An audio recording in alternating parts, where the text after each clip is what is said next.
In this episode, we tap into the energy of Gene Key 53. As the Sun is currently transiting Human Design Gate 53 through July 12th, here's what to be on the lookout for and the specific strengths this Gene Key carries that you can tap into, even if you don't have it defined in your chart. This is what it means to be a quantum human. If you're someone who tends to feel restless and jumps from one activity to another, or from one thing to another, either not finishing or jumping to the next thing before reflecting on the lessons from the previous attempts, you might identify with the shadow behavior of this gene key.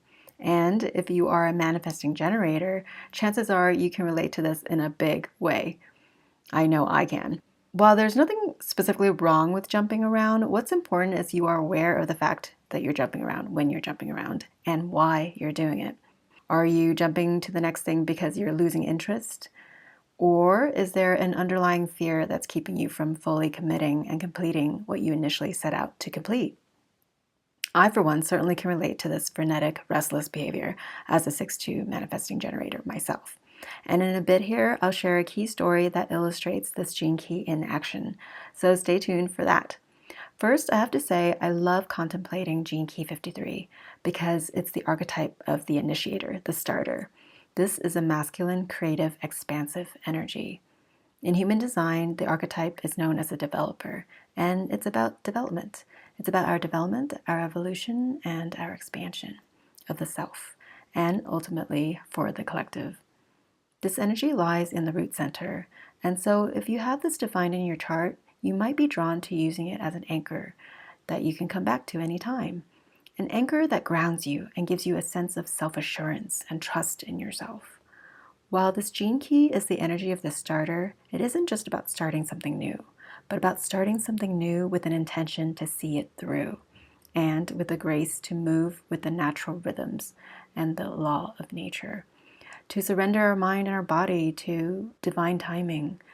This allows us to follow our intuition and our inner guidance, to know when to start a new initiative, and to carry forward the lessons, the learnings, the wisdom from the previous attempts for our ongoing evolution and expansion.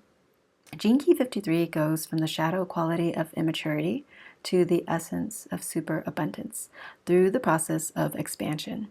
The immaturity that shows up in this shadow behavior is rooted in fear. So often we stay in our comfort zone out of a fear of what might happen if we don't succeed, or fear of 100 ways things could go wrong, or fear based on what we think we aren't good at, fearing that we might embarrass ourselves or look silly trying. And all this fear gets in the way of our development, our evolution, and our expansion. Fear is an expression of our immaturity, of an immature or not yet mature imagination that we carry when we go and try or consider trying something new.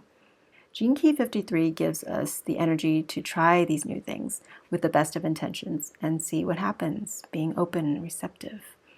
And something important to keep in mind here is when you go and start something new, if an unconscious fear is there, it might get in the way of you seeing the fruits of your labor.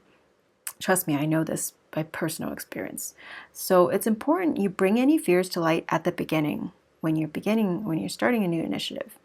It's critical here that you be completely honest, upfront, and fully transparent with yourself, so you don't spin your wheels jumping to the next thing without a strategy or before understanding what the underlying, if there is an underlying fear at play that may have kept you from completing or succeeding in that initiative before. As Einstein said, insanity is doing the same thing over and over and expecting different results. So, whatever you decide to start, check in with yourself first. Ask yourself, are there any old beliefs or fears that might keep me from committing to this, from going all in on this? Am I doing this from a place of love or some other motivation? And whenever fear comes up, ask yourself, what would love do here? These questions are in the episode description as well for your reference. The way I like to contemplate and interpret this energy or archetype is it illustrates the standard trajectory of the shadow work we do. What do I mean by this? In our immature or not yet mature self-expression is where our shadow behaviors show up. Behaviors that may be conditioned by fear and a need to protect our ego. And in order to demonstrate a level of maturity, we need to first expand our awareness to observe how we are approaching what we start, so that we can recognize our level of immaturity or what level of maturity we're at. And just the mere act of recognizing, acknowledging, and accepting where we are, where we're at in our maturity, is in itself a form of expansion, where we integrate the acceptance of the shadow behavior of this immaturity into the new version or new evolution of us. We're taking with it all the shadows, all the mature and the immature bits into our next evolution to expand further, and so on we go. One key area where this archetype of the developer or initiator has room to grow is in acknowledging that whatever he starts is not for his own selfish needs and wants, but knowing that whatever he does is not only for his own development expansion, but also and ultimately for the collective. The immaturity is in not yet knowing this fact and doing things out of a desire to prove himself or solely for his own private personal interests. I experienced this exact quality of immaturity in myself not too long ago. And earlier in this episode, I promised you a story, so here it is. Back in 2020, my MG energy, my manifesting generator energy, drove me to develop an accountability web app, to publish 5 meditations, to open an Etsy store, all in the span of 4 months. And because I went in without fearing what would happen or fearing failure, I succeeded in finishing each activity. And that's the rosy side of the story. But from 2021 to 2023, I started one niche after another in my coaching business. And I feared everything. I feared rejection. I feared failure. I feared not fulfilling my purpose in this lifetime. I feared not getting things right or not choosing the right niche or doing the right things. And this left me feeling stuck and disappointed in the little progress I'd made. Then, through the career review on Genetic Matrix, just 4 months ago or so, I finally realized the reason I was jumping from niche to niche was because, as a manifesting generator, I am designed to be an express builder.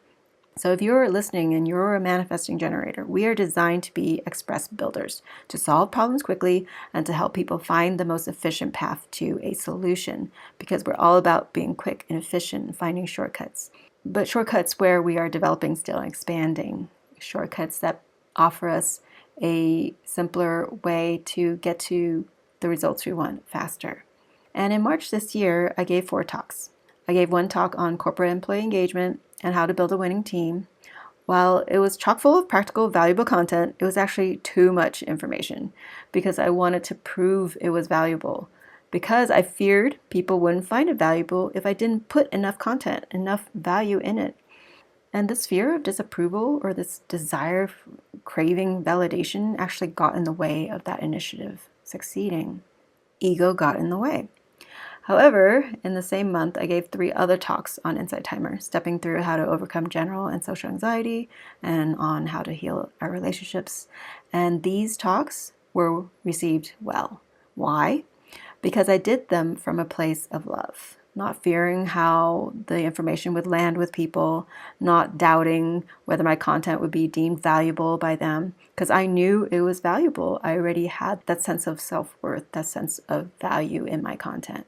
And today I'm grateful for these contrasting experiences because I know that each action I took and each talk I gave allowed me to evolve in a new way and to bring in greater synchronicities and abundance into my life. Which brings us to the essence or highest expression of Gene Key 53, superabundance. While this term superabundance may sound like an overinflated word, it may help to interpret it in the context of quantum leaps, where through the process of expansion, we open the door for quantum leaps to happen, to occur in our development. Put another way, superabundance implies the inclusion of all possibilities. This door opens when we shift beyond the immature behavior and immature imagination, the not yet mature side, and when we continue to expand our awareness and consciousness and imbue everything we start with a sense of deep, boundless love for all life, for all things, and for all experiences that come with each new initiative we start. Because when we start anything from a place of love instead of fear, we not only improve our odds of success, but also deep satisfaction and fulfillment in the process. Not because we've achieved material abundance, not only maybe, but because each time we take action to begin something new, we are further evolving and expanding, growing and developing. And this brings with it a sense of super infinite abundance, quantum expansion. And the key to shifting beyond fear is in the proper use of our imagination. So instead of imagining what could go wrong, all the ways things could go wrong, we can instead imagine all the possibilities of things going our way. Just by us doing it, instead of overthinking things and fearing, and having fear come into the picture and get in our way.